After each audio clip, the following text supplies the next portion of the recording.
Have you ever been told you don't belong somewhere, even when you literally owned the place?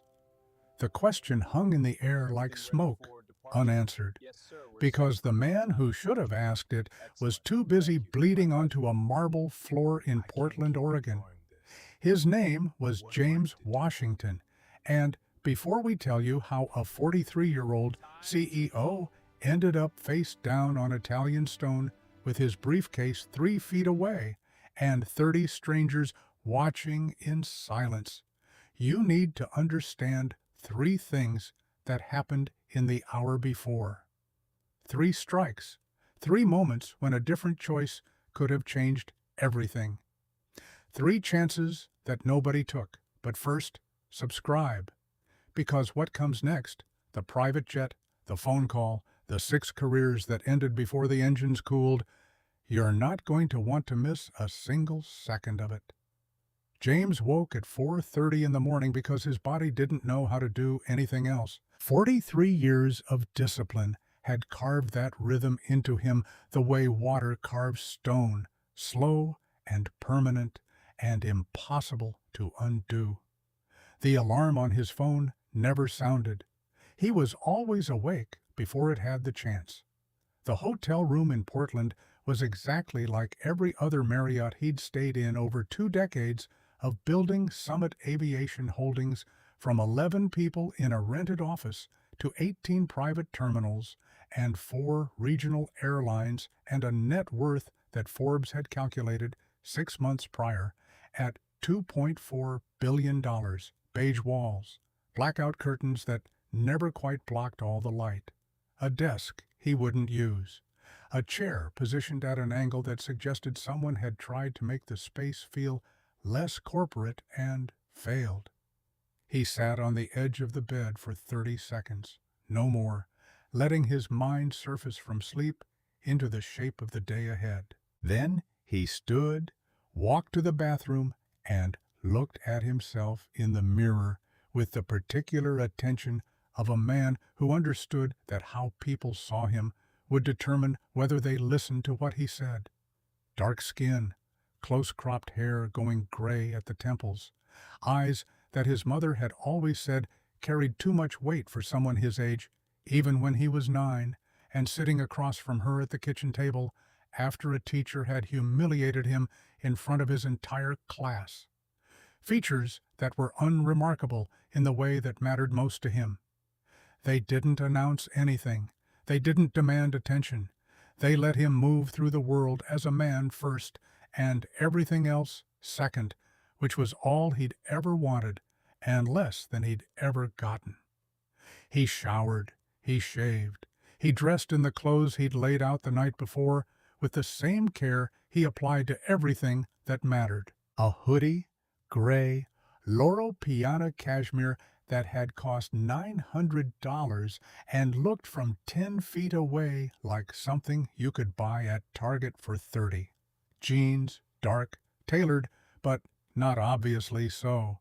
Sneakers, white, slightly scuffed, because new shoes drew eyes, and he'd learned decades ago that being invisible was sometimes the most powerful position in a room. On his wrist, the only thing that betrayed any history, a Casio G-Shock with a resin band that his father had given him the day he turned 18. The watch had cost $47 in 1999. James had replaced the band 3 times. The crystal was scratched. The digital display had a stuck pixel in the upper right corner. He owned 6 other watches, including a Patek Philippe that had been a gift from the board when Summit Aviation went public. He wore the G-Shock every day because his father had worn it for 11 years before handing it over, and because the watch reminded him that value and cost were not the same thing. He checked out of the hotel at 5:45. The lobby was empty except for a young man behind the desk who looked up from his phone long enough to process the keycard return and wished James a good morning in the particular tone of someone who was working the graveyard shift and didn't expect a response. James stopped at the Starbucks 3 blocks away, the one that opened at 5:30 to catch the early commuters, and ordered a black coffee and a plain bagel. No cream cheese, no butter. The barista was a woman in her 50s with tired eyes and hands that moved with the efficiency of someone who'd made 10,000 drinks and would make 10,000 more. She didn't look at him twice. He paid with his phone, left $2 in the tip jar, and ate standing up at the narrow counter by the window while Portland woke up around him in shades of gray and drizzle. By 6:15, he was in the back of an Uber heading toward Cascade Private Aviation Terminal on the northeast edge of the city.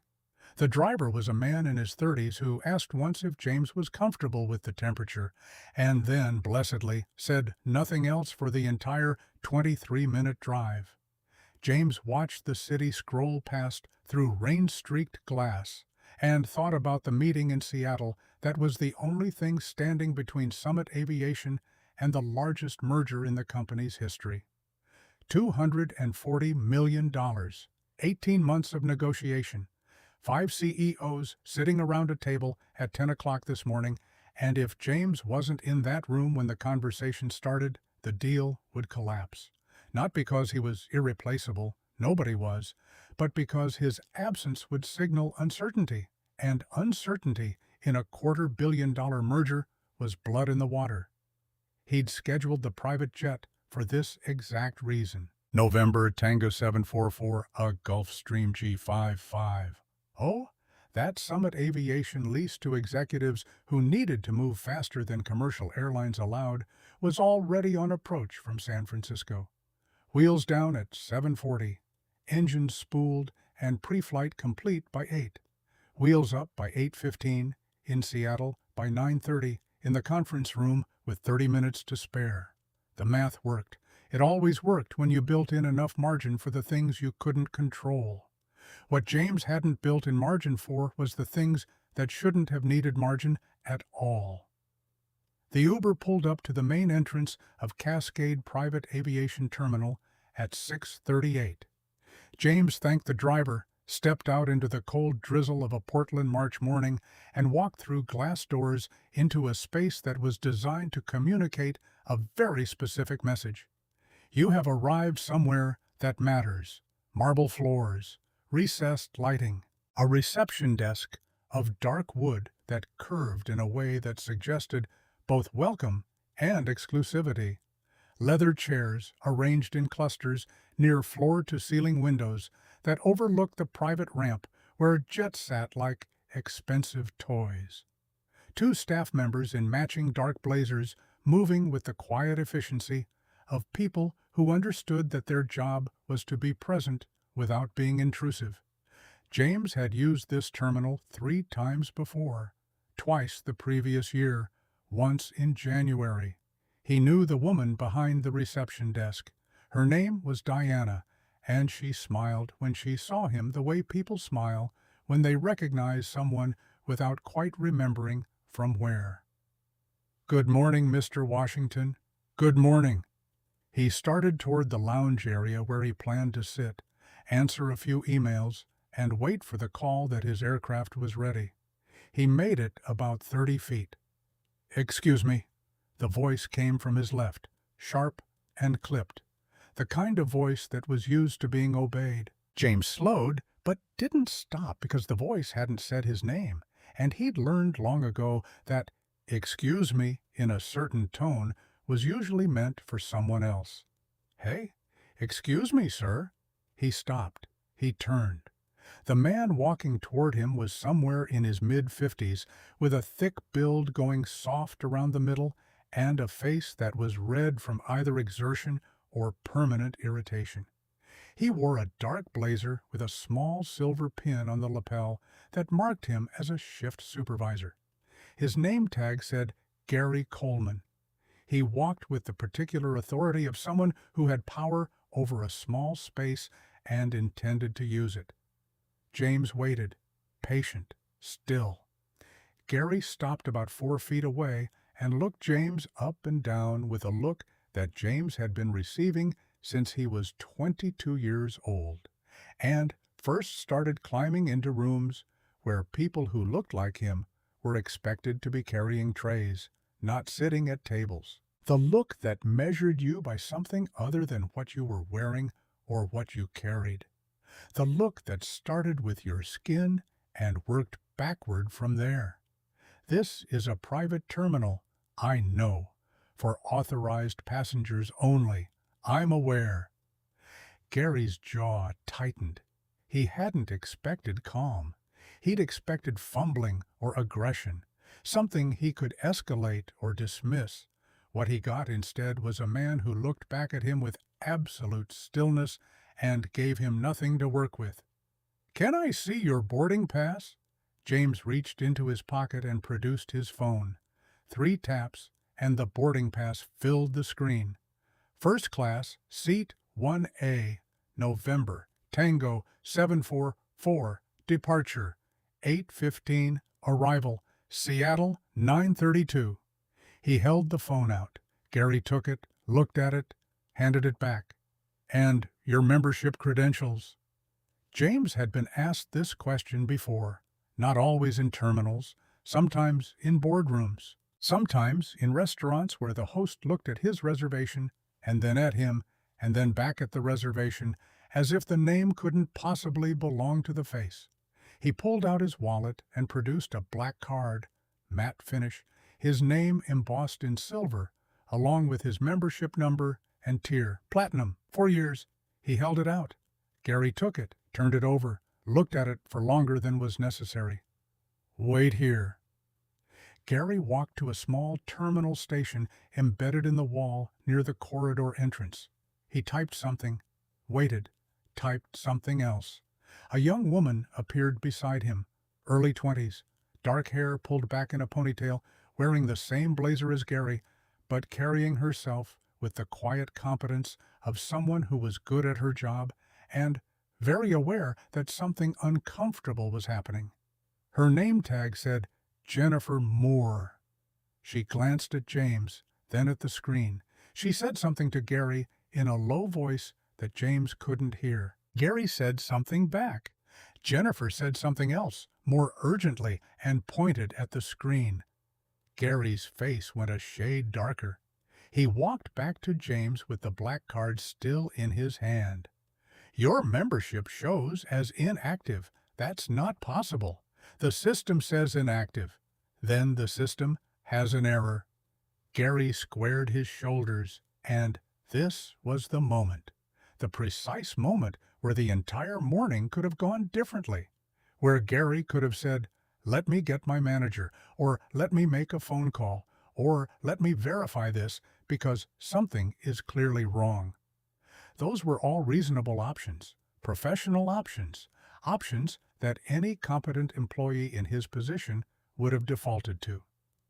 Instead, Gary Coleman leaned forward half an inch, dropped his voice to the particular register of someone who believed they were being generous, and said, "I'm going to need you to exit the terminal." James heard all of it, not just the words, the satisfaction underneath them, the weight of something older and uglier than a system error.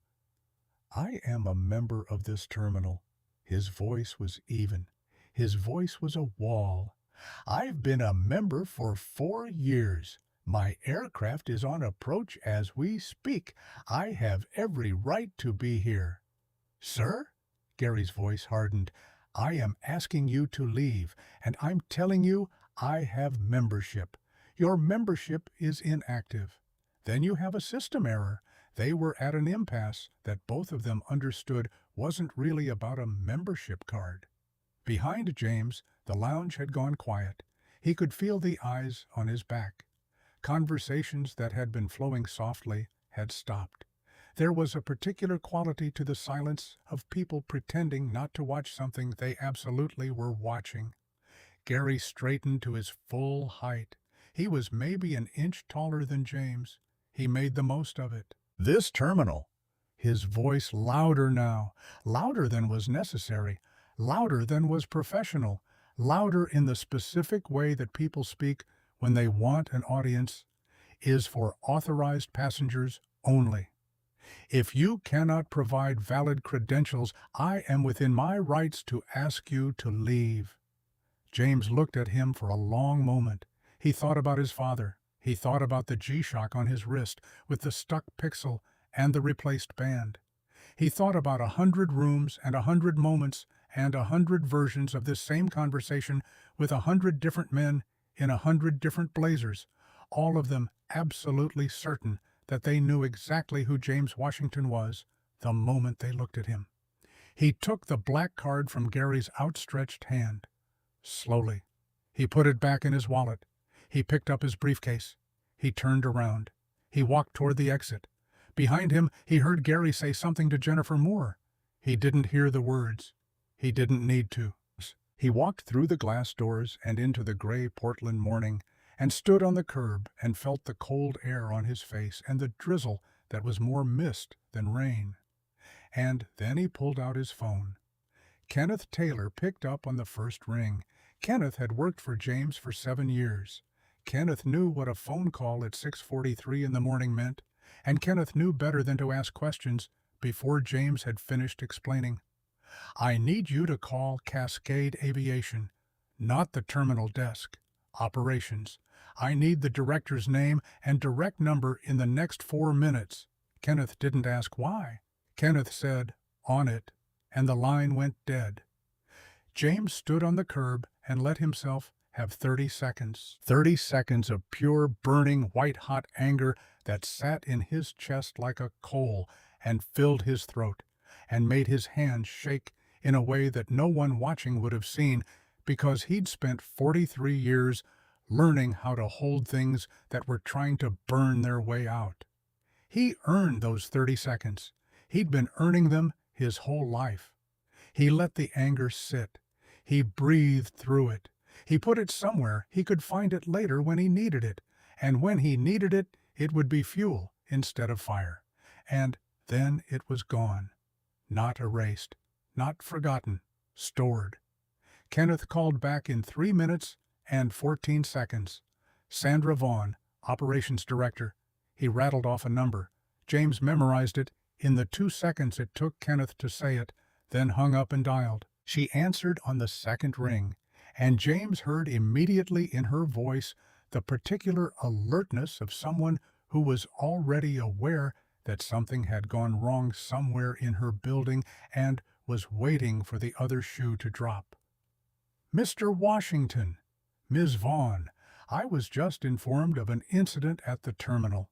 I am so sorry. I'm not sure what occurred, but I am going to find out right now. Are you still on property? I'm outside. Please don't go anywhere. I will be there in 2 minutes." She was there in 90 seconds. Sandra Vaughn was a small woman in her late 40s with steel gray hair, cut close, and the bearing of someone who had managed airport operations for 25 years and had developed a very low tolerance for incompetence. She came through the glass doors at a pace that wasn't quite running, but was as close as professional dignity allowed. When she found James on the curb, she extended her hand and shook his with both of hers and apologized before he could say anything. "Mr. Washington, I am deeply, deeply sorry. There was a system migration 3 days ago that caused a subset of Platinum memberships to flag incorrectly as inactive. We identified the error yesterday morning and sent notifications, but the update did not propagate to all terminal stations. That is our failure. Completely and entirely our failure. Your employee was aware there might be an error?" Sandra's jaw tightened in a way that told James everything he needed to know. "I am going to look into exactly what he was told and when. He wasn't interested in finding out whether there was an error." James kept his voice level. He wasn't interested in making a call or getting a manager or doing any of the things that would have taken 30 seconds to resolve this. He was interested in removing me from the building. Sandra Vaughn looked at James without looking away, and when she spoke, her voice carried the weight of someone who understood exactly what he was telling her and wasn't going to pretend otherwise. I understand what you're saying. I want to be clear that I hear you. A crackle came from the radio, clipped to Sandra's shoulder. A voice said, November Tango 744 is on the ground. His jet had landed. Sandra turned back to James. Please come inside. You will have access to our premier suite for the duration of your wait, and I will personally ensure that everything is taken care of. James looked through the glass one more time. Gary Coleman had stationed himself near the corridor entrance again, arms folded, wearing the expression of a man who believed he had handled something correctly and was waiting for someone to confirm it. He was talking to another staff member, gesturing with one hand. Then he looked toward the doors. He saw Sandra standing next to James. He saw the way she was standing, slightly deferential, her body language communicating apology and respect in equal measure. And James watched the exact moment the understanding arrived in Gary's face, watched the recalculation happening in real time, watched the color beginning to drain. James walked back through the glass doors. The terminal went quiet again, but it was a different quiet this time. It was the quiet of 30 people who had witnessed something and were now witnessing the sequel. And the sequel was nothing like what they had expected. Gary Coleman took one step forward, just one, like he was going to say something, like he was going to get ahead of this somehow, reframe it, explain it away. Sandra Vaughn looked at him, just looked at him. Whatever was on her face stopped him where he stood. James walked past him without a glance. He walked to the leather chair nearest the window. He sat down. He set his briefcase beside him. He pulled out his phone, opened his email, and returned to the work he had been planning to do before any of this happened. Jennifer Moore appeared beside him 30 seconds later with a cup of coffee. Good coffee, not the industrial sludge that most terminals served. She set it on the table next to his chair and said quietly, just to him, I tried to tell him. I pulled up the system notification about the error, and I showed it to him before he went over to you. I just wanted you to know that. James looked at her. He saw someone young enough that this job still mattered, that doing the right thing still felt like something worth risking, and he felt something tighten in his chest that wasn't anger. Thank you, Jennifer. She nodded and moved away, and James wrapped both hands around the coffee cup and felt the warmth of it, and looked out the window where his jet was taxiing slowly toward the private ramp, its white fuselage catching the pale morning light. Somewhere behind him, he could hear the muffled sound of Gary Coleman being asked to come to a supervisor's office. He could hear the scrape of a chair. He could hear the particular silence of a room full of people pretending not to listen while listening with every cell in their bodies. James took a sip of the coffee. It was excellent. His phone buzzed. Kenneth, with an update on the Seattle meeting. The first session had been pushed back 20 minutes, which actually worked better. His 11 o'clock was confirmed. His 2 p.m. had added 2 new attendees from legal. Kenneth had also, without being asked, begun putting together a written account of the morning's incident with time stamps, in case James wanted to pursue anything formally. James typed back, "Thank you. Hold on to that." He thought about his father. He thought about the kitchen table when he was 9 years old and had come home from school with a story about a teacher who had called on him in class, asked him a question about the reading, and then, when James gave the correct answer, told him he must have gotten lucky, because boys like him usually didn't pay attention. His father had sat across from him with his big hands folded on the table and his face carrying the particular stillness that James would later learn was the face of a man deciding whether to be angry at the world or generous with his son. His father had chosen generous. Son, there are 2 kinds of people in this world, The kind who need to make themselves tall by making you small, and the kind who don't need anything from you at all because they already know who they are. You be the second kind, always. James had carried that for 34 years, through every room that went quiet when he walked in. Through every table he had to earn his way to 3 times before they'd set a place. Through every Gary Coleman who looked at him and made a calculation that had nothing to do with the content of his character and everything to do with the color of his skin. He took another sip of the coffee and looked at his phone. 7:41. His pilots would be completing their pre-flight checks. By 8, they'd be ready for him to board. Through the window, he watched 2 members of his flight crew walking across the tarmac toward the terminal entrance. Andre, his pilot, who had been flying for James for 5 years and knew exactly 3 jokes that he rotated through with the precision of a man who believed in consistency. And Luis, the co-pilot, who said very little but flew with the kind of attention to detail that made the silence feel competent rather than awkward. They came through the side entrance, and Andre spotted James immediately. He crossed the room in a few strides and said, "Morning, boss. Ready when you are. Give me 10 minutes." Andre glanced around the room once, the way pilots do when they're assessing whether something is wrong, and then he looked back at James and said quietly, "Everything good?" James looked at him. "Everything is fine." And then, after a pause, "There was a situation." Andre waited. "It's being handled." Andre nodded once, said, "Understood," and went to the bar to get himself a coffee, leaving James to his 10 minutes. The terminal had returned to something like its normal rhythm. Conversations had resumed. A man by the window had gone back to his newspaper. A woman across the room was on the phone, talking low and fast, the ordinary motion of people moving through their mornings. But there was a space near the corridor entrance that was empty now, a space where Gary Coleman had been standing before Sandra Vaughn came through those doors. And somewhere in the back offices of this terminal, in a room James would never see, a conversation was happening that Gary Coleman had not been prepared for.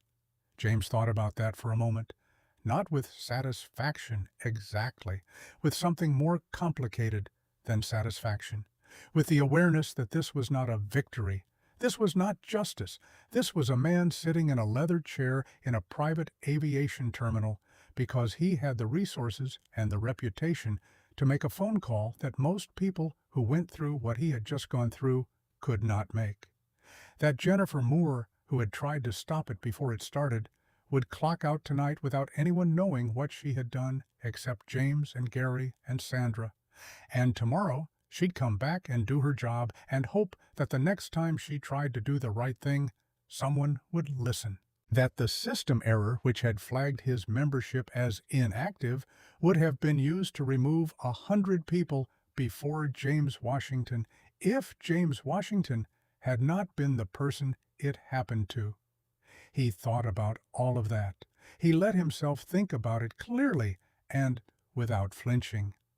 And then he picked up his briefcase. He stood. He straightened his hoodie.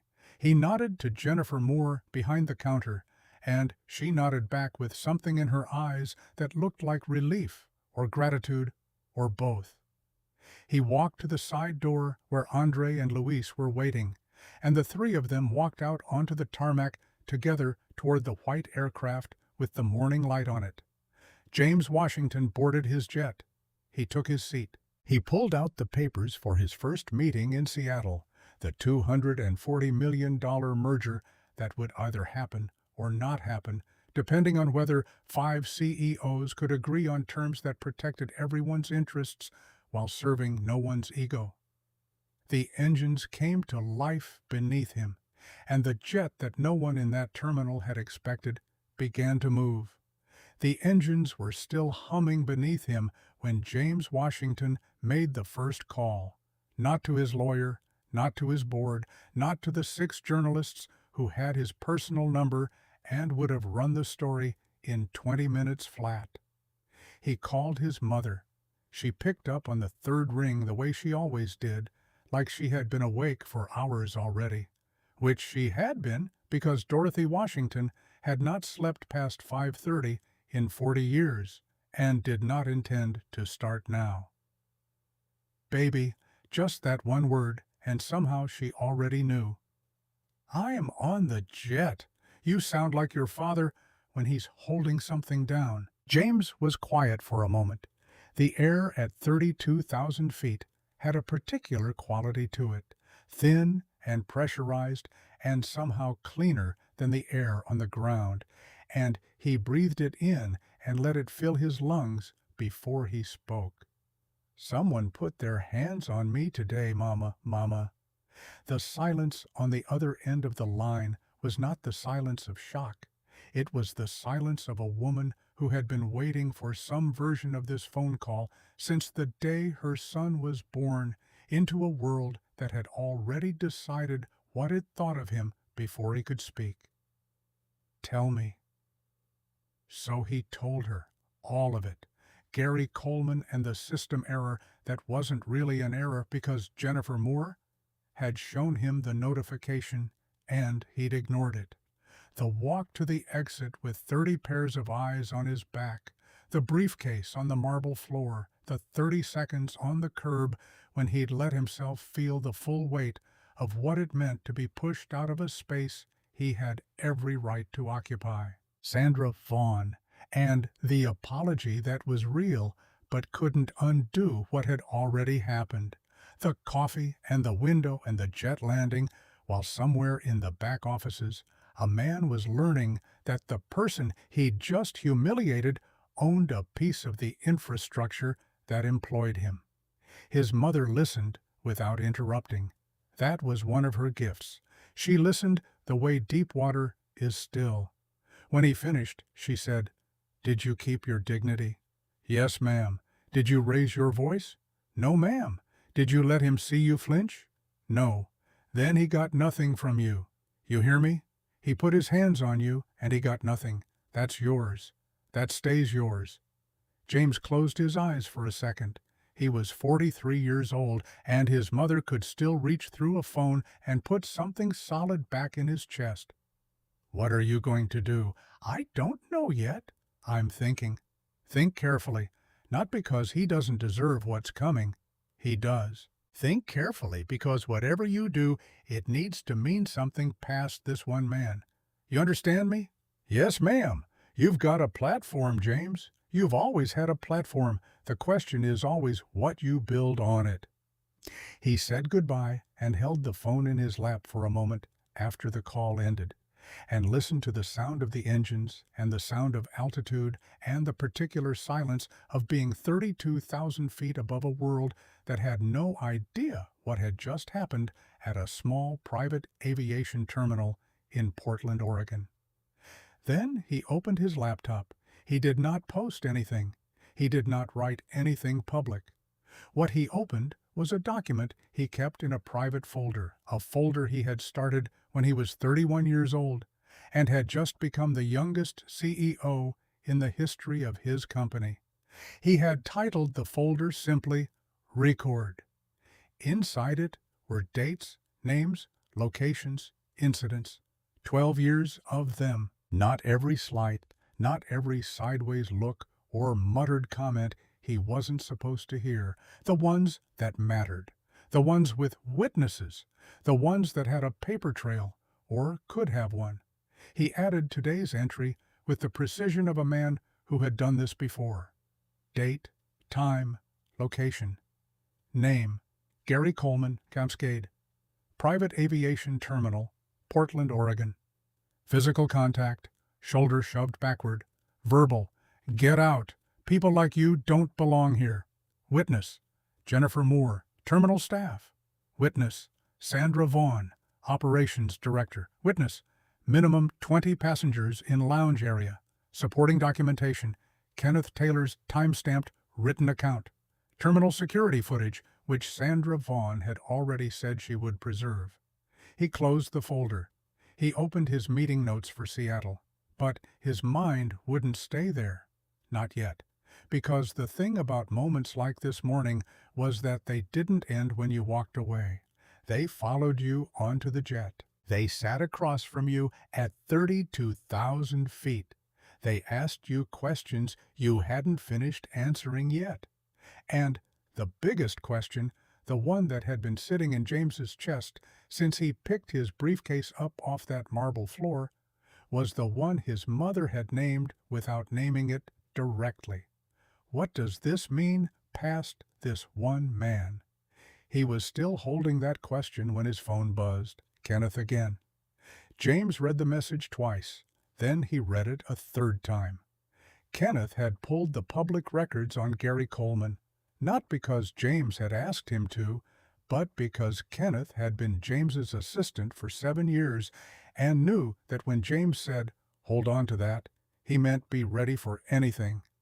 What Kenneth had found was not nothing. Gary Coleman had 2 prior complaints filed against him through the terminal's formal grievance process, both in the last 3 years, both involving passengers who had been, in Kenneth's careful language, asked to leave the facility without clear cause. Kenneth had included names. Kenneth had included dates. James set the phone down. He looked out the window at the cloud layer below, white and unbroken and stretching to the horizon in every direction. 2 prior complaints. 2 people before him who had gone through something similar and had filed paperwork and, presumably, had that paperwork go somewhere into a drawer and stay there, while Gary Coleman kept his job and his blazer and his silver pin and his position at the corridor entrance, where he could decide who belonged and who didn't.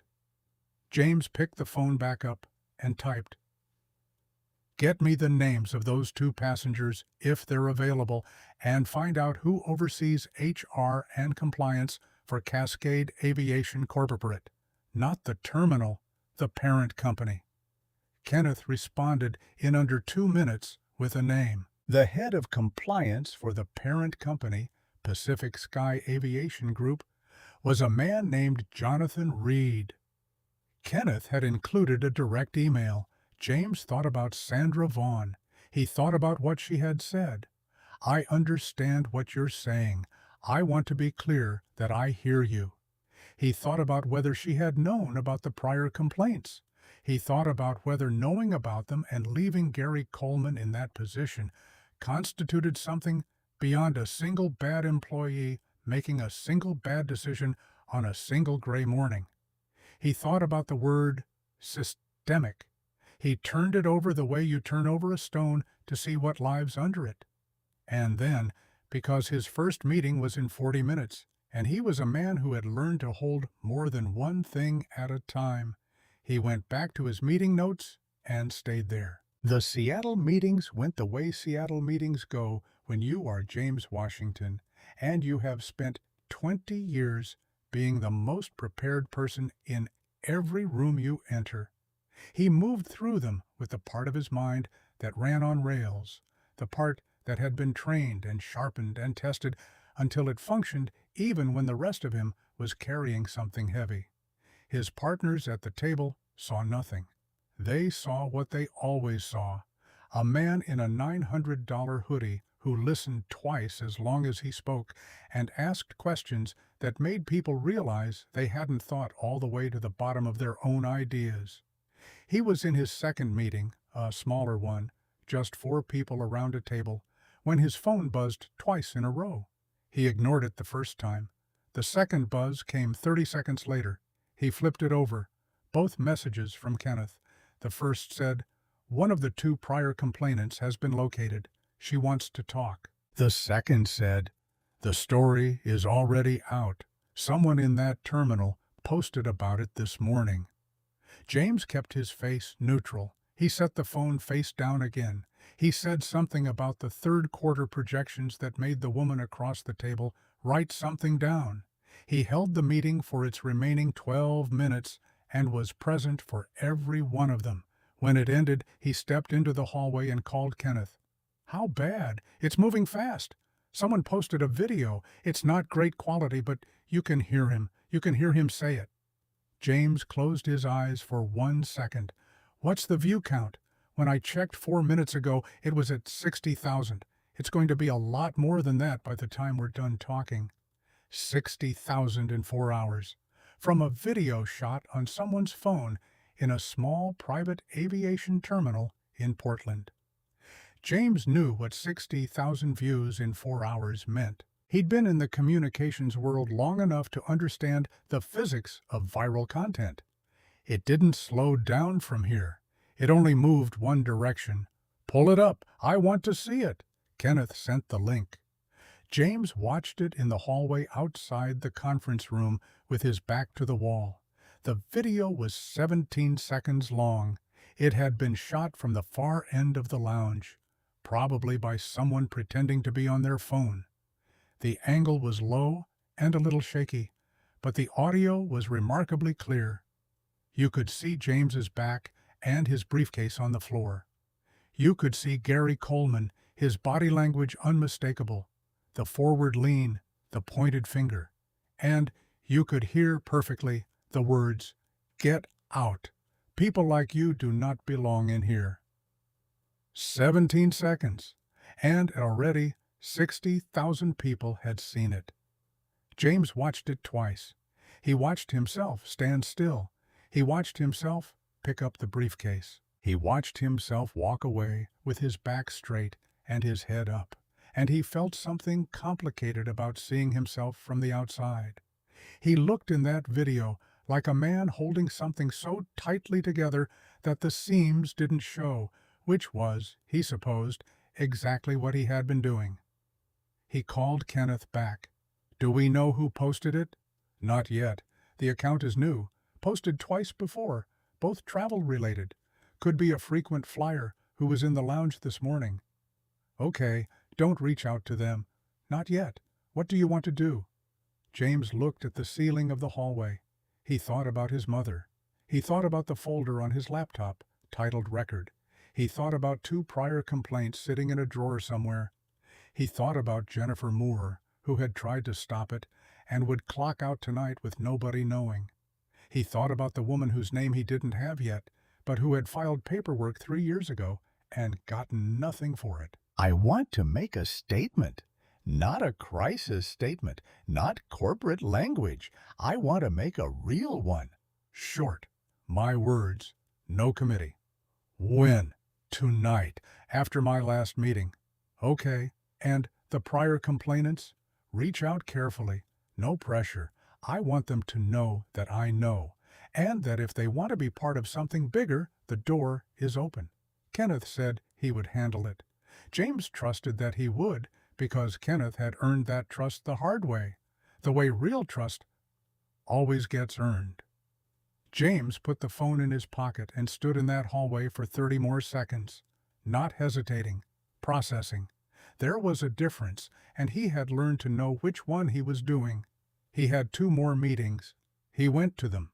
What he didn't know, while he was sitting in the second meeting watching a presentation about market expansion in the Pacific Northwest, was that 3 things were happening simultaneously at Cascade Private Aviation Terminal in Portland. The first was that Gary Coleman had been placed on administrative leave.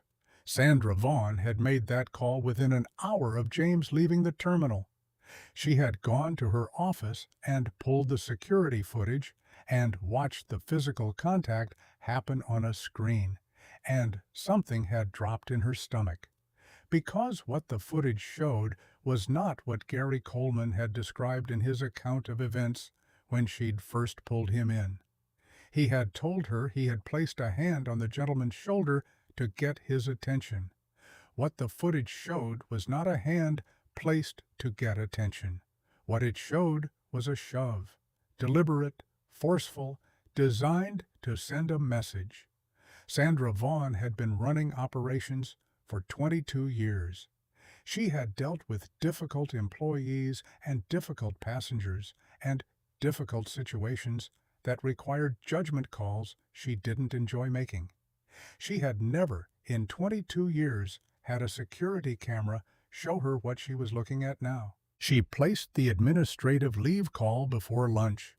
The second thing happening was that Jonathan Reed, the head of compliance at Pacific Sky Aviation Group, had received an email, not from James, not yet, from someone else, from a reporter at a Seattle-based business publication who had seen the video and was requesting comment before running a story. Jonathan Reed had not been expecting this email. Jonathan Reed was having a very bad afternoon. The third thing happening was that Jennifer Moore had spoken to Sandra Vaughn and had told her what she had told James, that she had shown Gary the system notification, that he had seen it, that he had gone over to James anyway. Jennifer had been nervous saying it. She had held her hands together and kept her voice level and said everything that needed to be said. And Sandra Vaughn had listened and thanked her and then sat very still for a moment. Because the difference between an employee who made a mistake because of a system error and an employee who knew about the system error and proceeded anyway was not a small difference. It was the entire difference. It was the difference between a bad morning and a deliberate act. Sandra Vaughn pulled out the prior complaint files before the end of the day. She read them both all the way through, for what she suspected was the first time anyone had read them all the way through in quite some time. She sat with them and felt something that was not just professional concern. She felt the particular discomfort of someone who has discovered that something wrong was living inside a thing they were responsible for, and that not looking closely enough is its own kind of answer. James landed back in New York at 7:15 in the evening. His driver met him at the aircraft, and they rode in silence for a few minutes, which was their routine. The first few minutes, always silence. Then his driver, a man named Harold, who had been driving James for 9 years and had heard more of James's thinking out loud than almost anyone alive, said, "Rough day, Mr. Washington." James looked at the city lights out the window. Interesting day. Same thing sometimes. James almost smiled. "Harold, what would you do if someone put their hands on you and told you you didn't belong somewhere, in front of a room full of people?" Harold was quiet for a moment. Then he said, "Depends on what I wanted the outcome to be. What if you wanted the outcome to matter past just you?" Harold nodded slowly. "Then I'd probably take my time, make it count, do it right, rather than do it fast." James looked at the back of Harold's head. He said, "That's exactly what I'm going to do." He wrote the statement in the back of the car. He didn't use notes. He didn't draft it in stages. He wrote it the way he had always written the things that mattered most, straight from whatever was in the center of his chest, without the armor on. He wrote about what it meant to be a man who had spent 43 years building something from nothing in a country that had told him at every stage of that building that the space he was standing in was not for him. He wrote about his father. He wrote about the G-Shock with the stuck pixel and the replaced band. He wrote about the 2 prior complainants whose names he still didn't have, but whose experience he recognized because it was a variation of his own. He wrote about Jennifer Moore, not by name, but in the shape of what she had done, a small act of conscience in a moment when it would have been easier and safer to say nothing. He wrote about what he wanted to happen next, not punishment, not a viral moment, not a trending hashtag that burned bright for 3 days and disappeared. He wrote about what he actually wanted, which was accountability with a long enough timeline to mean something, which was policy change, which was the kind of conversation that doesn't happen in the comments section but in the boardroom of Pacific Sky Aviation Group, where Jonathan Reed was presumably still having a very bad afternoon. He read it back once. He changed 4 words. He sent it to Kenneth. Kenneth called in 2 minutes. "This is strong. Is it too much?" "No. It's exactly right. It's the right length and the right tone, and it says the thing without saying it cheap. Post it." The statement went up at 8:47 p.m. Eastern Time. By midnight, it had been shared 40,000 times. By the following morning, the name Gary Coleman was everywhere, and the name James Washington was everywhere beside it, but in a different register. Not the register of a man who had been humiliated and was asking for sympathy. The register of a man who had been shoved onto a marble floor and walked back in through the front door anyway, and was now standing in the middle of the room with everything he had built around him like a quiet and unanswerable argument. His phone didn't stop. He didn't answer most of it. He answered 3 calls that night, one from his mother, one from a man who had been his mentor for 20 years and called only when something genuinely mattered, and one from a number he didn't recognize, a woman's voice, slightly uncertain, who said, "Mr. Washington, my name is Patricia Freeman. I filed a complaint with Cascade Aviation Terminal in Portland 2 years ago. Your assistant reached out to me today." She paused. "I just wanted to say that I'm glad you're not letting this go." James sat in his home office with the city lights spread out below him and said, "Ms. Freeman, neither are you. That complaint you filed mattered. It matters right now. I wanted you to know that." She was quiet for a moment. Then she said, "Nobody's ever said that to me before. They should have, a long time ago." He sat there after the call, in the quiet of his office, with his laptop open and the statement on the screen and the comment section filling up with strangers from places he had never been.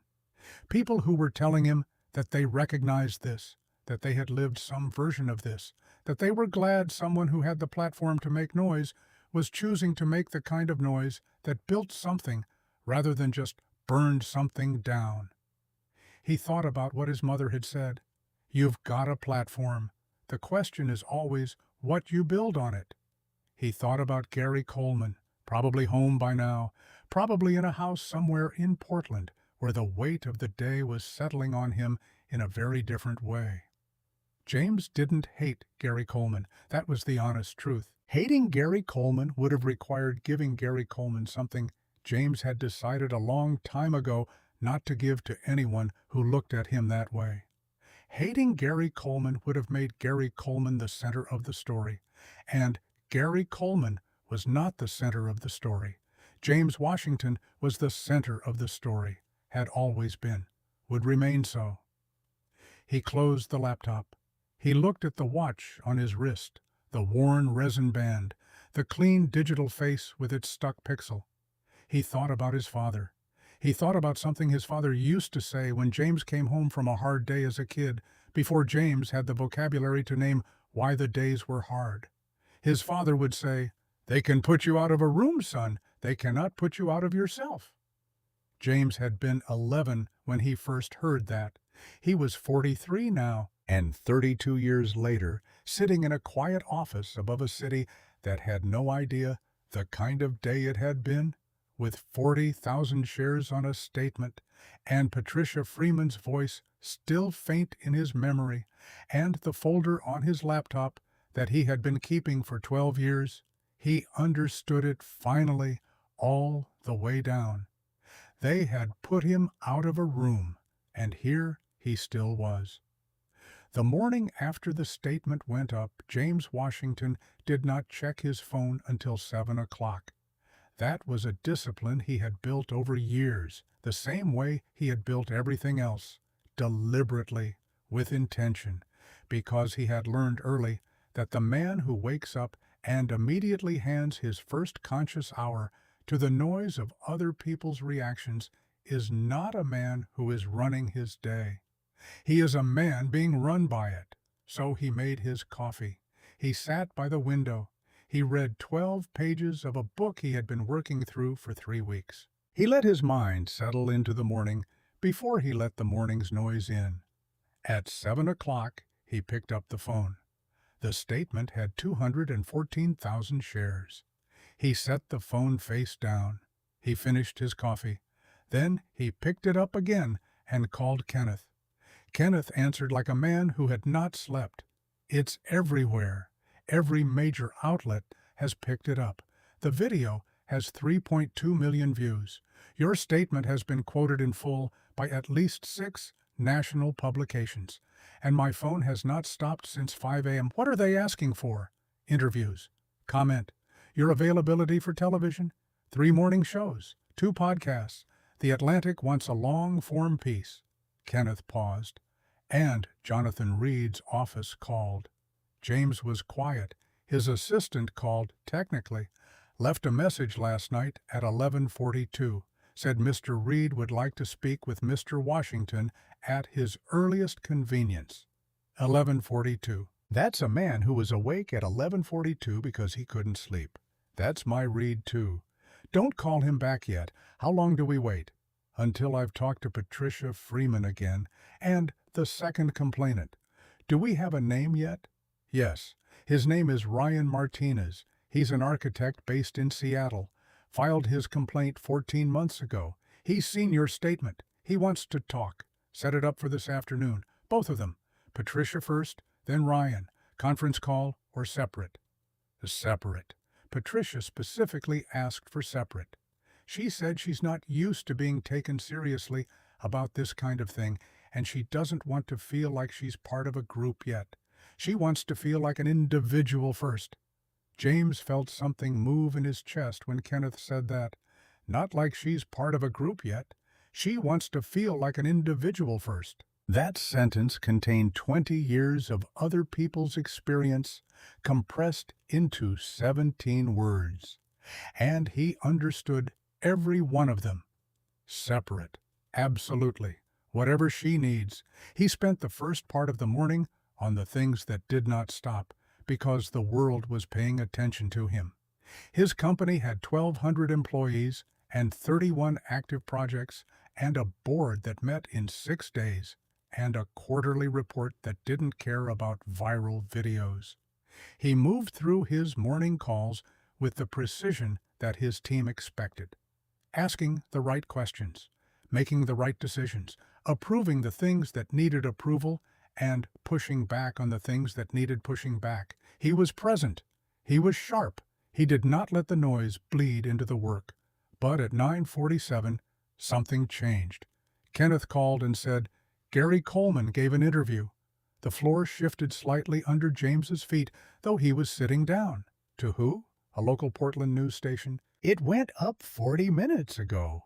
It's already being picked up nationally. Send it to me. The video was 4 minutes and 11 seconds. Gary Coleman was sitting in what appeared to be his living room. He was wearing a collared shirt and had the look of a man who had been coached by someone, or had tried to coach himself, into a particular presentation. His hands were folded, his voice was measured, and what he said in those 4 minutes and 11 seconds was carefully designed to accomplish one specific thing. He said there had been a misunderstanding. He said the terminal had been experiencing security concerns that morning, and he had been asked by management to verify all passenger credentials. He said when Mr. Washington's membership came up inactive, he had followed standard protocol. He said the physical contact, if it occurred, was incidental, a matter of trying to get a passenger's attention in a busy terminal. He said he had 31 years in the aviation industry and had never discriminated against anyone. He said the word misunderstanding 4 times in 4 minutes. And at the end, eyes steady, voice still measured, he said, I know what people are saying about me. I know what they think I did. And I want to say clearly that I respect all passengers equally, regardless of their background. James watched the whole thing without expression. Then he watched it again. The second time through, he noticed something he had missed the first time. At 1 minute and 43 seconds, when Gary Coleman talked about management asking him to verify credentials, his eyes moved just slightly, just for a fraction of a second, down and to the left, which was the direction eyes move when a person is constructing something rather than retrieving it. James had spent 20 years in boardrooms. He had sat across from people who were lying to him in every register and variation that lying comes in. He knew what construction looked like. He called Kenneth back, pulled the internal communications from the terminal for yesterday morning, any emails or messages between Coleman and his supervisors before the incident. Sandra Vaughn said she'd cooperate. Already on it. She sent over an initial package an hour ago. I was going to bring it up when we debriefed this afternoon, but I can walk you through it now. Kenneth had the package open. He walked James through it. The emails were operational, routine, the kind of back and forth that a terminal generates on any given morning. Schedules and gate assignments and catering updates. Nothing that said, verify all credentials. Nothing that said, heightened security protocol. Nothing that matched the story Gary Coleman had just told in his living room to a Portland news camera. What there was, however, was something Kenneth flagged almost apologetically, like he wasn't sure James was ready for it. At 7:03 a.m., which is 14 minutes before the incident, Gary Coleman sent a message to a colleague, not through the official terminal communication system, through his personal phone. We only have it because his colleague forwarded it to Sandra Vaughn after she heard what had happened. She thought Vaughn should know. Read it. Kenneth read it. The message said, "Got a situation at the front. Some guy in a suit who doesn't look like he belongs. Going to deal with it." The room was very quiet. Some guy in a suit who doesn't look like he belongs. Yes. Sent 14 minutes before he approached me. Yes. Meaning he had already decided before he ever looked at a credential. Yes. James set the phone on his desk for a moment. He looked at the ceiling. He thought about the word misunderstanding. He thought about that word being said 4 times in 4 minutes, while the man saying it had a 14-minute-old text message on his personal phone that said, "Some guy who doesn't look like he belongs." He thought about how a misunderstanding requires at least the possibility that something was misunderstood. He thought about how you cannot misunderstand something that you have already decided. He picked the phone back up. "Kenneth, get me Sandra Vaughn directly." Not her assistant, her. Sandra Vaughn answered in under a minute, and her voice was the voice of a woman who was already carrying more than she was showing. "Mr. Washington, I assume you've seen the interview." "I have, and I assume you've seen the text message." A pause. A short, controlled pause. "Yes, we have it." "Ms. Vaughn, I want to ask you something directly, and I want a direct answer. Go ahead. Did anyone in your management chain know about the prior complaints against Gary Coleman and keep him in a passenger-facing role anyway?" The pause this time was longer. "That is something I am in the process of determining." And the way she said it told James that she already knew the answer and was not yet in a position to say it. "I appreciate your transparency up to this point. I want you to know that I am not interested in burning your terminal to the ground. I am interested in understanding how something like this was allowed to persist, and I am interested in making sure it cannot persist again. I understand that. And I want you to know that I am cooperating fully, not because of the attention, because it is the right thing to do, and because what happened in my terminal, on my watch, is something I have to own." That answer surprised him, not the content of it, the weight of it, the way it didn't deflect. He had expected more corporate language. He had gotten something closer to human. "Thank you." By noon, the story had developed its own momentum in the way that only a certain kind of story can. The kind that touches something so universal that every person who reads it finds a version of themselves somewhere in it. James's statement was being read aloud on radio programs. His name was trending in 14 cities. 3 members of Congress had posted about it. A professor at Howard University had assigned the statement to her communications class the same morning it was posted, which James learned when a student sent him a message that began, "We just read your words in class, and I wanted you to know." And he read the whole thing, all 4 paragraphs of it, because he read every message from students whenever he could. He called Patricia Freeman at 1 p.m.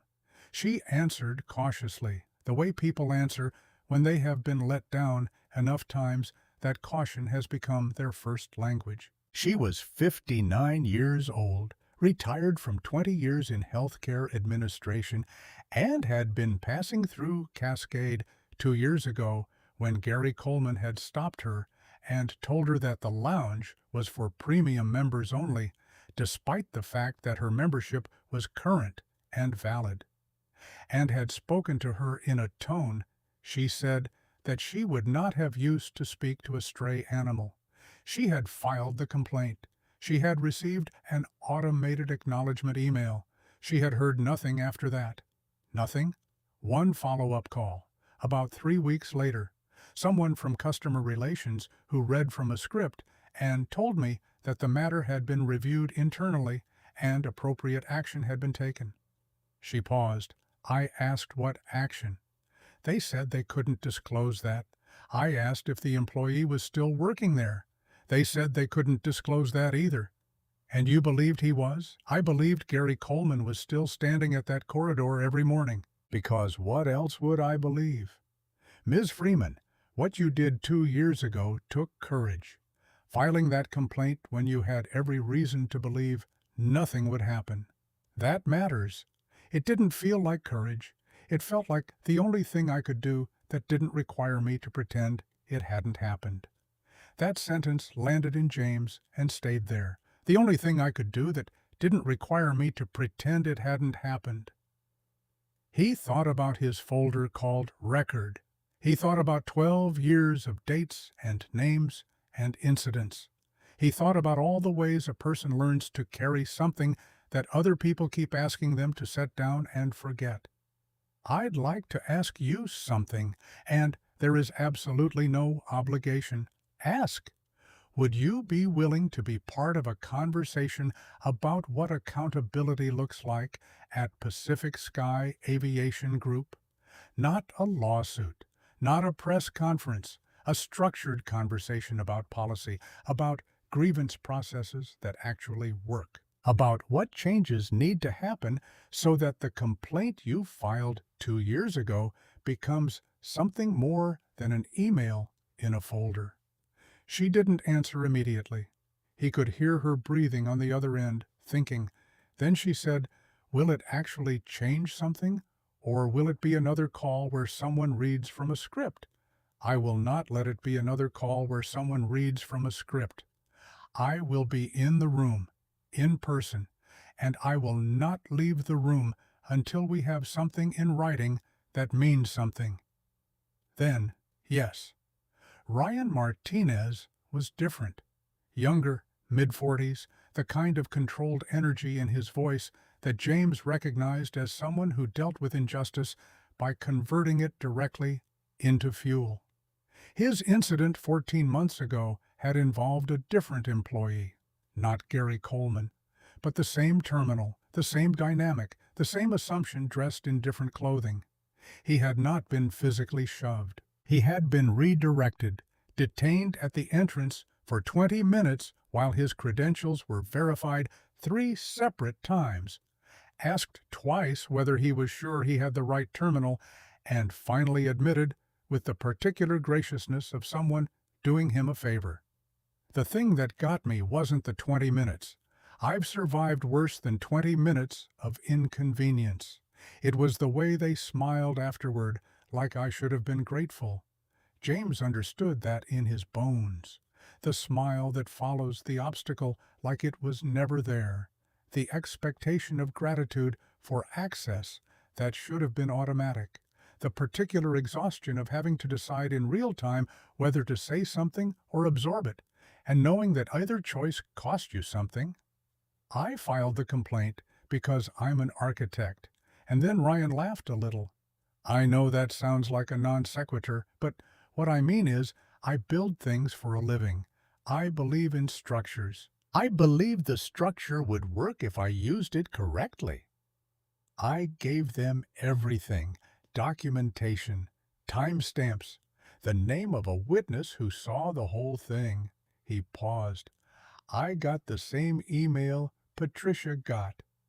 James sat with that for a moment. Then he said, would you be willing to help me build a different structure, one that works? Ryan Martinez said yes before James finished the question. 3. Brought a development that Kenneth delivered with the careful tone he used when something was either very good or very bad, and he was letting James's reaction calibrate which it was. Jonathan Reed didn't wait. He called a press conference 15 minutes ago. He announced that Pacific Sky Aviation Group is launching an immediate internal review, that Gary Coleman's employment status is under evaluation, and that the company is committed to ensuring all passengers are treated with dignity and respect. James thought about the word immediate. He thought about the fact that it had taken 3.2 million views and 48 hours of national attention to produce the word immediate. He thought about Patricia Freeman and her automated acknowledgement email. He thought about Ryan Martinez and his timestamps and his witness. What did he say about the prior complaints? Kenneth was quiet for a moment. He didn't mention them. James was not surprised. He was not surprised, and he was not angry, because anger would have required surprise as its raw material, and he had used up his surprise on this topic a long time ago. What he felt was something cleaner and colder and more useful than anger. He felt clarity. Get me on Jonathan Reed's calendar, not his assistant, his calendar. Tomorrow, if he's available, the day after at the latest. And when you reach out, mention Patricia Freeman by name and Ryan Martinez by name. Make sure Reed understands that this conversation is not going to be about one employee and one incident. Make sure he understands the full scope before he agrees to sit down. And if he doesn't agree to sit down, then we make the full scope public. Kenneth said he would make the call in the next 30 minutes.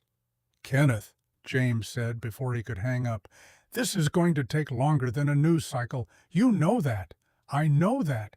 Are you with me for the long version? Kenneth didn't hesitate. Boss, I have been with you for 7 years. I am not leaving on the interesting part. James smiled.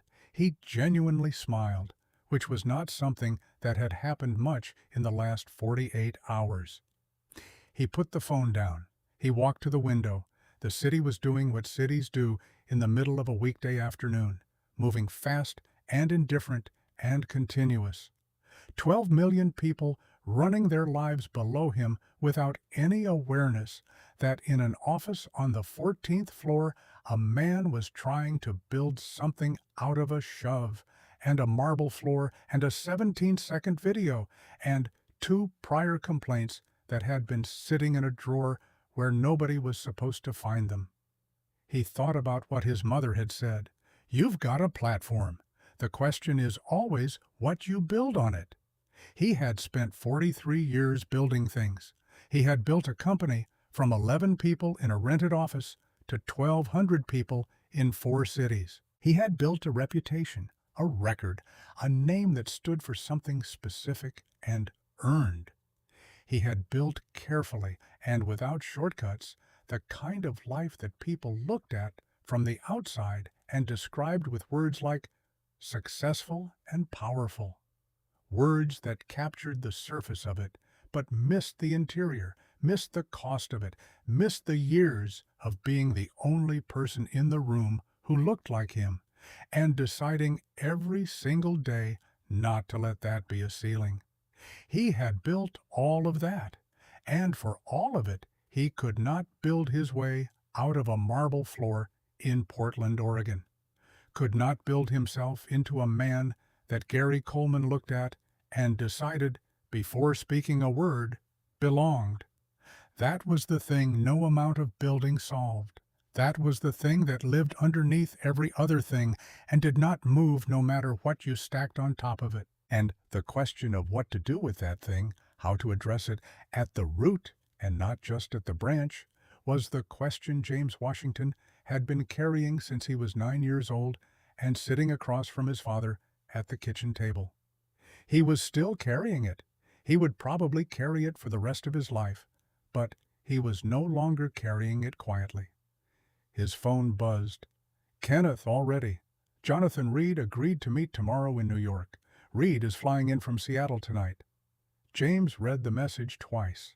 A man flying across the country overnight to sit across from him, not because of a complaint, because of what happens when complaints are ignored long enough, because of what happens when the wrong person, or really the right person, ends up on that marble floor. He typed back, "Confirm it," and "Get Patricia and Ryan on the phone tonight. They need to know before it goes any further." Then he stood at the window a little longer. The city moved below him. He thought about Gary Coleman, and about the text message, and about the word misunderstanding said 4 times in 4 minutes, and about the smile that follows the obstacle like it was never there. He thought about his father's watch on his wrist. He thought about what the next 24 hours were going to require of him, not the platform version of him, not the CEO version, not the man in the $900 hoodie with the Italian shoes. The actual version, the one that had been 9 years old at a kitchen table and had been carrying a very specific weight ever since. That version was ready. That version had been ready for a long time. Jonathan Reed arrived in New York on the first flight out of Seattle. James knew this because Kenneth had a contact at the airline. Not anything improper, just the kind of professional network that builds itself over years when you treat people well and they remember it. Reed had booked the 6 a.m., which meant he had either not slept at all or had slept in his clothes and gone straight to the airport. Either way, it meant something. A man who flies overnight to sit across from you is a man who has spent the night calculating what happens if he doesn't. James had slept 5 hours. Clean sleep, the kind that comes when you have made your decisions and are at peace with them. He was up at 4:30, coffee, 12 pages of his book, the city still dark outside. He thought about Patricia Freeman and how she had said, "The only thing I could do that didn't require me to pretend it hadn't happened." He thought about Ryan Martinez and his timestamps. He thought about the folder on his laptop titled Record and the 12 years of entries in it, and how he had never imagined when he started keeping it that the entries would ever be read by anyone but him. Kenneth had prepared a briefing document, 18 pages. James had read it twice the night before and once more over coffee. He knew it by the time he walked into the conference room at 9 o'clock, the way he knew his own reflection. Every complaint, every date, every name, the text message, the security footage, the system notification that Jennifer Moore had shown Gary Coleman before he crossed that room. 18 pages of what happens when a grievance process exists on paper and nowhere else. Jonathan Reed was already there when James arrived. That was the first thing James noticed. Reed had arrived early, which could have meant eagerness or anxiety, or the desire to establish territorial comfort in a room that was not his. He was standing when James walked in, which was either courtesy or the inability to sit still. He was 61, gray at the temples, with the careful posture of a man who understood that how you held yourself in a room communicated everything before you opened your mouth. He was wearing a good suit, not as good as the one James wore when he wanted people to know who he was, but good enough that someone had advised him on it. He extended his hand immediately. "Mr. Washington, thank you for agreeing to meet." James shook it. "Thank you for coming." Neutral, not warm, not cold, the temperature of a man who was reserving his judgment for the evidence. They sat. Kenneth sat to James's left with the briefing document closed in front of him. Reed had brought one person, a woman named Diane Choi, who turned out to be the company's general counsel. She was sharp and still and said almost nothing for the first 40 minutes, which James read as a woman who was smart enough to listen before she spoke. Reed opened by saying, I want to begin by apologizing personally and on behalf of Pacific Sky Aviation Group. What happened to you in our terminal was wrong. It was wrong on every level, and I am sorry." James listened to the apology. He gave it its due weight. He said, "Thank you. I accept that." Then he opened the briefing document in front of him and said, "I'd like to talk about how we got here." And then he walked Reed through it, all 18 pages, not aggressively, not with the heat that the moment might have justified, with the precision of a man who had prepared, who had evidence, who understood that the most powerful thing in a room is not volume but clarity. He walked him through Patricia Freeman's complaint and the automated email. He walked him through Ryan Martinez and the timestamps and the witness who had never been contacted for a follow-up. He walked him through the internal review process that had resulted, apparently, in Gary Coleman remaining in a passenger-facing role, while 2 separate passengers had documented specific incidents of discriminatory treatment. Reed listened. His face was controlled, but not entirely. There were moments, particularly when James got to the part about Ryan's witness whose account had apparently never been followed up on, where something moved behind Reed's eyes that was not entirely corporate. Something that looked, if James was reading it right, like genuine discomfort. When James finished, Reed was quiet for a moment. Then he said, "I didn't know about the prior complaints. That itself is a problem." "Yes, it is. A compliance head who is unaware of 2 documented incidents involving the same employee is a compliance process that isn't working." Diane Choi shifted slightly in her seat. Not a protest, an acknowledgement. "You're right." And then Reed said something James had not expected. He said, "I've been in this role for 9 years. In 9 years, I have never personally reviewed a passenger grievance file from an individual terminal. Those are handled at the regional level. I believe the system was working because I never looked closely enough to find out whether it was." He paused. "That is my failure as much as it is the failure of anyone else in this chain." James looked at him steadily. He was looking for the version of this that was damage control, the kind of accountability that is really a preemptive legal strategy dressed in the language of humility. He was looking for the calculation underneath the words, and what he found, or thought he found, was something less choreographed than he had prepared for. Not perfect, not without self-interest, but something closer to actual reckoning than he had expected from a man who had flown to New York overnight. "Mr. Reed, I am going to tell you what I want out of this conversation, not what I could pursue through other channels, what I actually want, because I think it's worth saying plainly. Please, I want a grievance process that works, not on paper, in practice, with timelines that are binding and outcomes that are transparent to the person who filed the complaint. I want Patricia Freeman to receive a direct call from someone at the executive level of this company within the next 5 business days. Not customer relations, not a script. A person with authority who can say specifically what action was taken and why it was insufficient and what is going to be different. I want the same for Ryan Martinez, and I want a third-party review of your terminal staffing practices across all Pacific Sky properties, not just Cascade, because I have no reason to believe Portland is unique." He stopped. He let that sit. "That's a significant undertaking." "Yes, which is proportionate to the significance of the problem."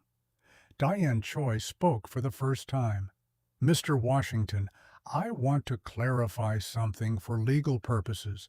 Are you pursuing any personal legal action at this time?" James looked at her. "That depends entirely on what happens in this room and in the next 30 days. She nodded. She wrote something down. It was the kind of writing down that means noted, not dismissed. They talked for another 90 minutes. James did not raise his voice once. He did not need to. The 18 pages did the work that volume would have made smaller. By the end of the meeting, Reed had agreed to 3 things in writing. Not a press release, not a statement, an actual letter of commitment that Diane Choi drafted on her laptop while they sat there and printed on hotel stationery because Kenneth had thought to bring a portable printer.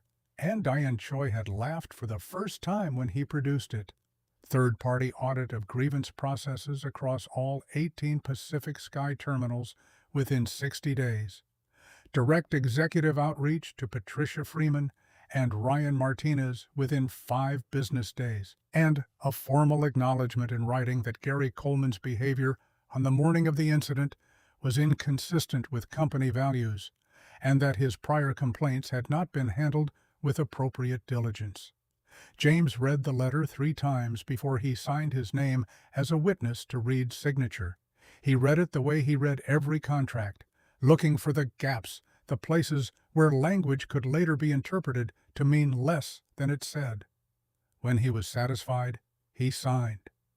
Reed capped his pen and looked at James with something that was not quite relief and not quite respect, but was somewhere between the two. The expression of a man who had come into a room expecting a fight and had discovered that the person across from him was not interested in winning a fight, was interested in winning something else entirely. "I want to ask you something," Reed said, "off the record." "There is no off the record in this conversation." Reed accepted that. He asked anyway. "When you walked back into that terminal after being removed and you sat down in that chair and waited for your jet, what were you thinking?" James looked at him for a long moment. He thought about how to answer. He thought about his father's watch. He thought about the coal in his chest and putting it somewhere useful. "I was thinking about how much it cost to hold it together. And I was thinking that every person who has been in that position and didn't have the platform or the resources to do what I've done in the last 48 hours paid that same cost and got nothing for it." Reed was quiet. "That's what this is about. Not me. The version of this that happens to someone who can't call Sandra Vaughn, who doesn't have Kenneth, who files the complaint and gets the automated email, and that's the end of it. That's the version that has to stop." After Reed and Diane Choi left, James sat alone in the conference room for about 10 minutes. Kenneth waited outside without being asked to. The quiet was different from the quiet that had been following James around for 3 days. This quiet had something resolved in it, not complete, not finished, but one layer down from where it had been. He thought about Gary Coleman. He thought about the letter of commitment that was now in Kenneth's briefcase. He thought about whether Gary Coleman would keep his job, and decided that was not his decision to make and not the one that mattered most. The decision that mattered most was whether the next person who walked into a Pacific Sky terminal would have a functional grievance process waiting for them if they needed it. That was the architecture of the thing. That was what Ryan Martinez, the architect, would understand. His phone buzzed at 12:17 p.m. It was a number he didn't recognize. Portland area code. He almost let it go to voicemail. He answered instead, which was a habit from his father, who had always said, "The call you almost don't take is usually the one you needed." The voice on the other end was young, early 20s, nervous in the particular way of someone who has practiced what they want to say and is now afraid the words won't come out in the right order. "Mr. Washington, my name is Kevin Harris. I'm the one who posted the video." James sat up slightly. "Kevin, thank you for calling. I almost didn't. I wasn't sure if it was the right thing to do. I mean, posting it. I was in the terminal that morning with my mom. We were catching a flight, and I saw what happened, and I didn't even think. I just started recording. You did the right thing. I'm 22. Kevin said it as if that explained something or needed to be disclosed. "I've seen a lot of things like that before. Not exactly like that, but the version of it that happens to normal people who don't have a jet. And usually nothing happens after. He paused. I wanted to see if this time something happened after. Something is happening after. I know. I've been reading.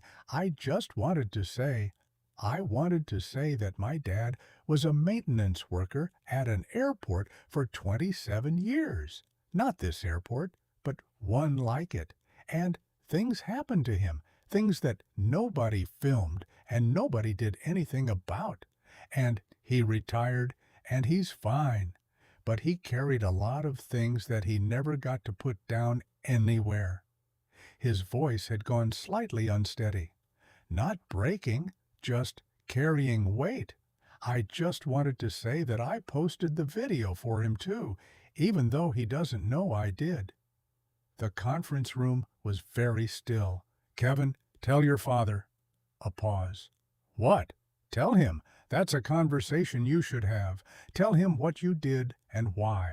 Men carry things they shouldn't have to carry alone. Don't let him carry that alone if you can help it.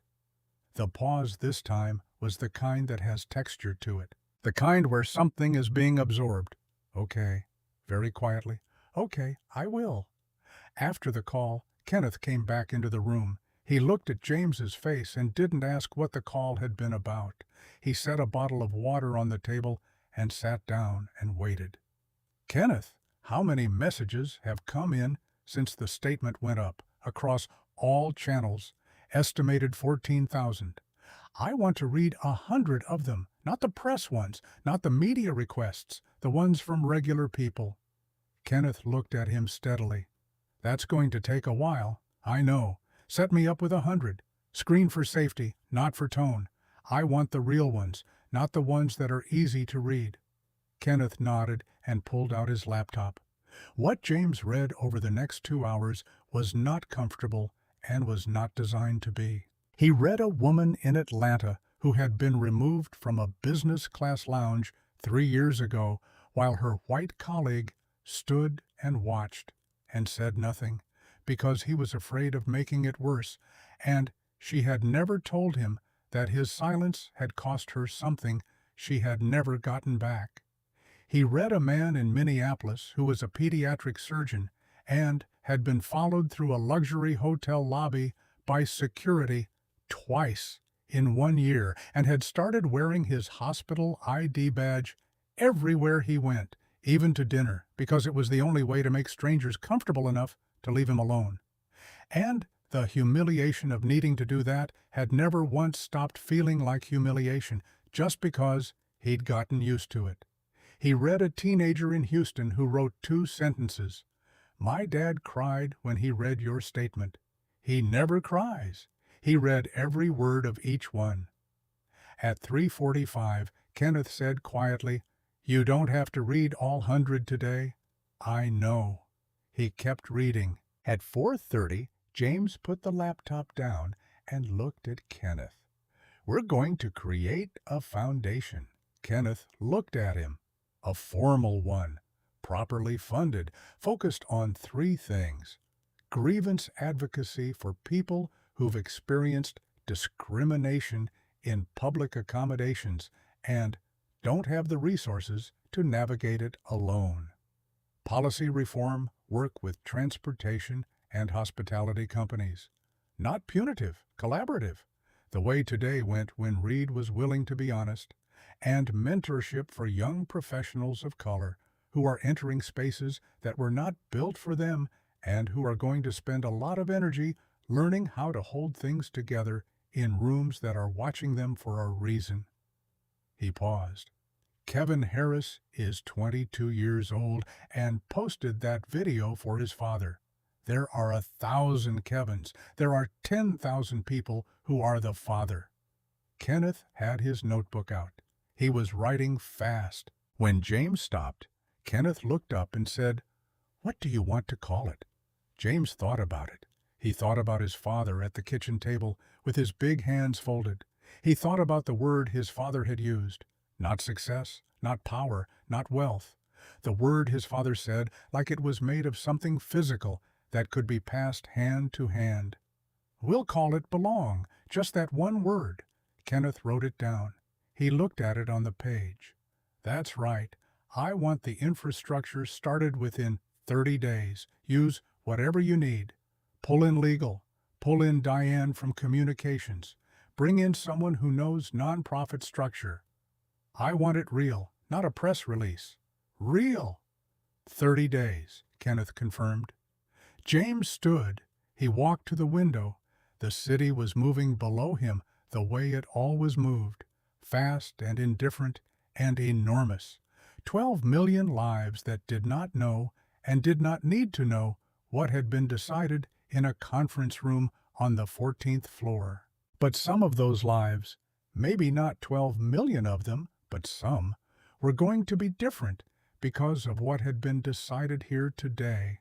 Not immediately, not overnight. Things built for the long run do not show their shape immediately, but they show it eventually. That was the whole point of building for the long run. His phone buzzed one more time. Sandra Vaughn, he answered. Mr. Washington, I wanted to let you know personally before it was released publicly. Gary Coleman's employment with Pacific Sky Aviation Group has been terminated effective today. I see. I also wanted to tell you something that I've been sitting with all day. She paused, and when she spoke again, her voice was slightly different, slightly less operational, more the voice of a person talking to another person than a professional managing a situation. I've worked in this industry for 22 years, and I have told myself for a lot of those 22 years that the system works if people use it properly. That if you file the complaint and follow the process does its job. Another pause.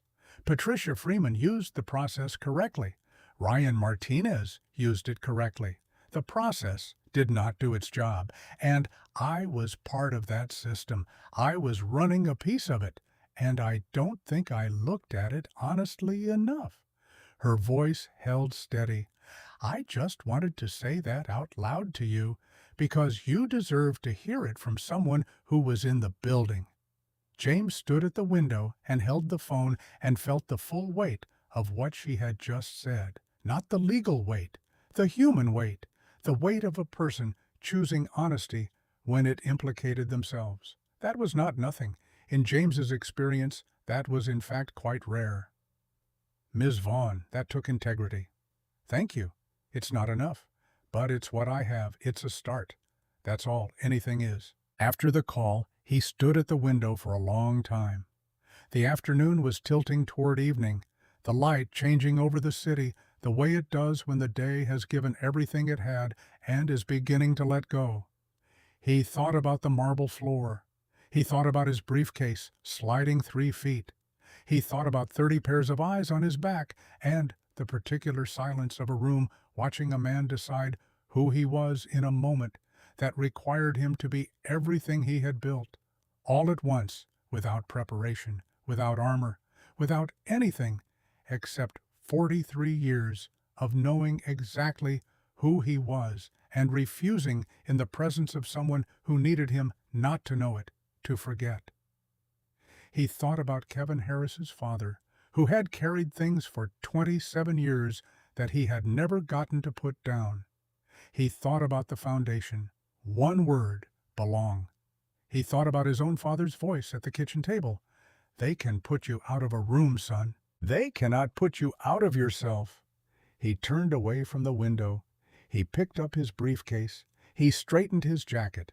He walked to the door where Kenneth was waiting with his coat and the car already called, and the rest of the day already managed with the quiet competence that James had relied on for 7 years.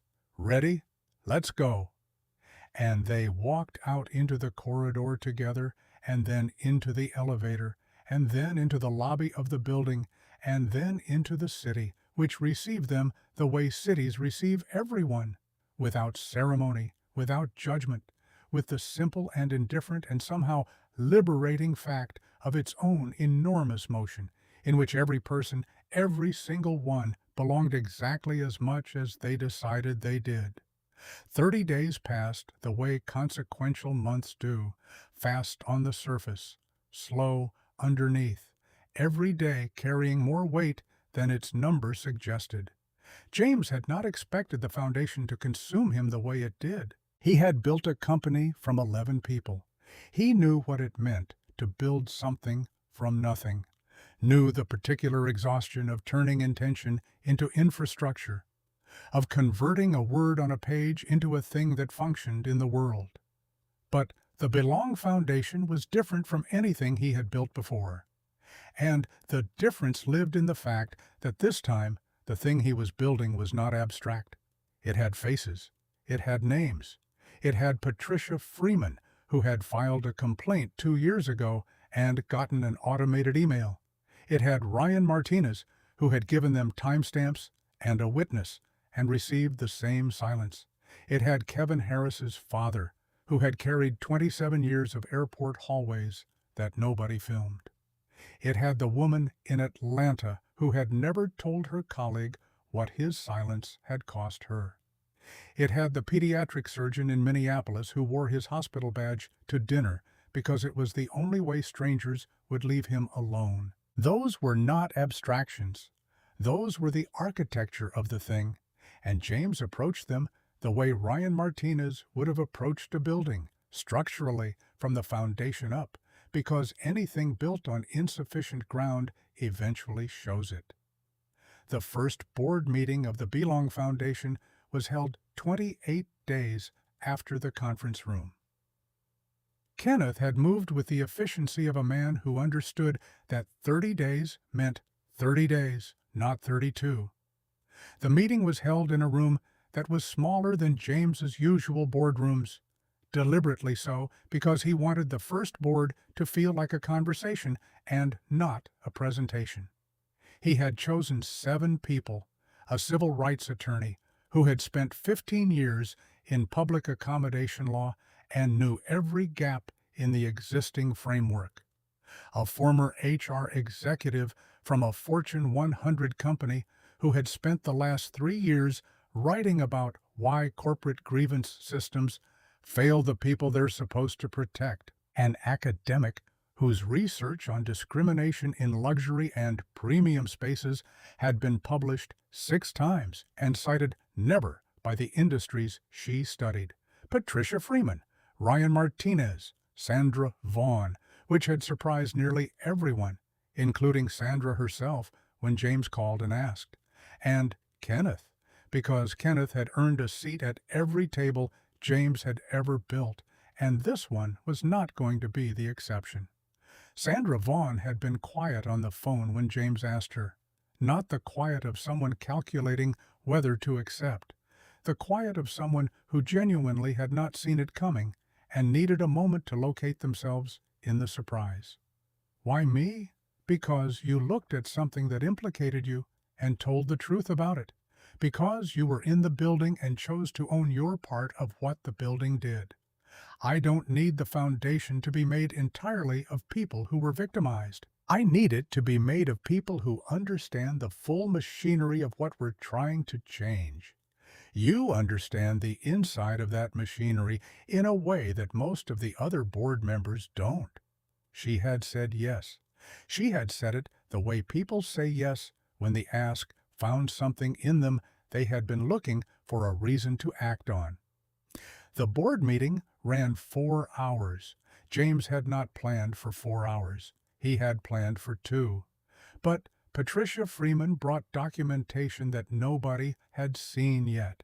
3 additional complaints she had found through her own research. Passengers at Pacific Sky terminals, other than Cascade, other employees, the same pattern wearing different names. And Ryan Martinez brought something else entirely. He brought a design. He had spent the last 4 weeks, unprompted, drafting what he called a structural map of a functional grievance system. What it needed to look like from the passenger's first point of contact to the point of resolution, with binding timelines at each stage and mandatory escalation triggers that could not be bypassed at the regional level. It was 40 pages. It was the work of an architect who had decided that the system that had failed him was going to be rebuilt correctly, whether anyone asked him to or not. James looked at the 40 pages. He looked at Ryan Martinez across the table. "When did you do this?" "The week after you called me." Ryan said it matter-of-factly, the way professionals describe work that needed to be done. Someone had to. I knew how to. James nodded slowly. "This becomes the framework." The attorney, whose name was Ramona Hayes, leaned forward and said, "This is enforceable language. If we embed this into agreements with aviation companies, this is legally binding."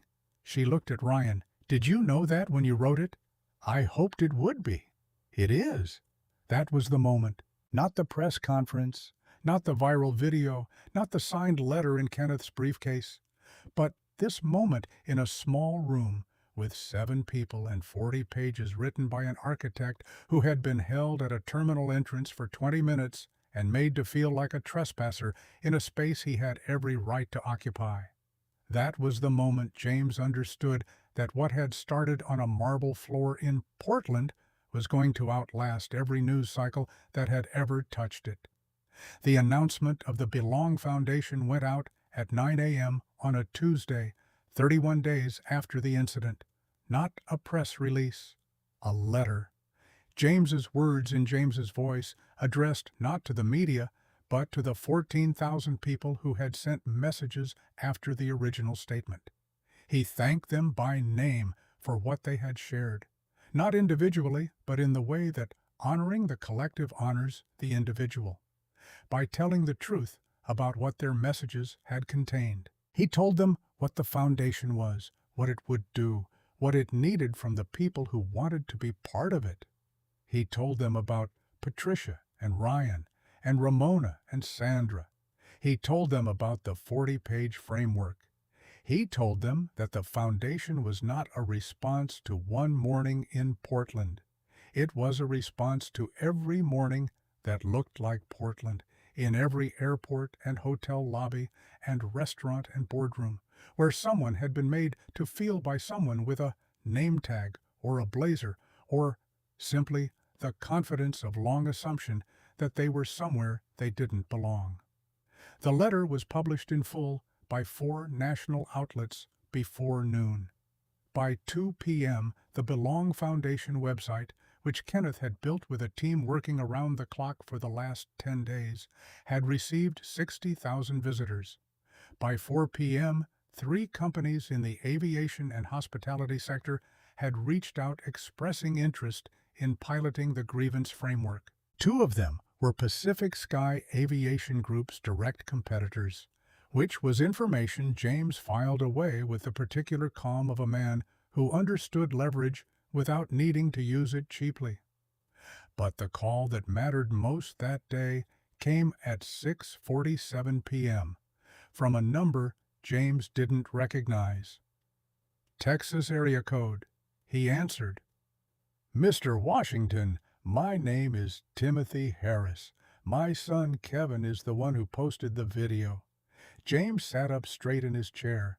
"Mr. Harris, I'm very glad you called. I didn't know Kevin posted it. He told me last week. I didn't know what to say to him at first. I've been thinking about it for a week." He stopped. Started again. "I worked at Houston Intercontinental for 27 years. Maintenance. And in 27 years, I had more days that looked like your day in Portland than I can count. I never filmed any of them. I never told anybody outside my family most of them. I just worked my shift and came home and put it somewhere and kept going." His voice was even, but there was something underneath it, something that had been stored in the same place James's coal went, except Timothy Harris had been storing it for 27 years without a foundation to put it into. "I wanted to call and tell you that what you're building, the foundation, I looked at the website today. I read everything on it. I want you to know that what you're describing, the grievance process, the advocacy piece, The part about people who can't make the phone calls you can make. He stopped again. If that had existed when I was working, I would have used it. I would have had somewhere to put what I was carrying. And I don't know if it would have changed anything, but I know it would have changed something. You understand what I mean? James closed his eyes. I understand exactly what you mean. I'm 61 years old, and I'm proud of my son. I needed to tell somebody that. Tell him. Tell him directly. He needs to hear it from you. There was a pause, and James could hear something on the other end that was not quite crying, but was in the same building. I already did this morning. And then, thank you for picking up the phone. James sat in the silence after the call for a long time. He didn't move. He didn't reach for his laptop or check his messages. He just sat with the weight of what 61 years of swallowed mourning sounded like when they finally found an exit. And he held it, the way you hold something that is both heavy and necessary to hold.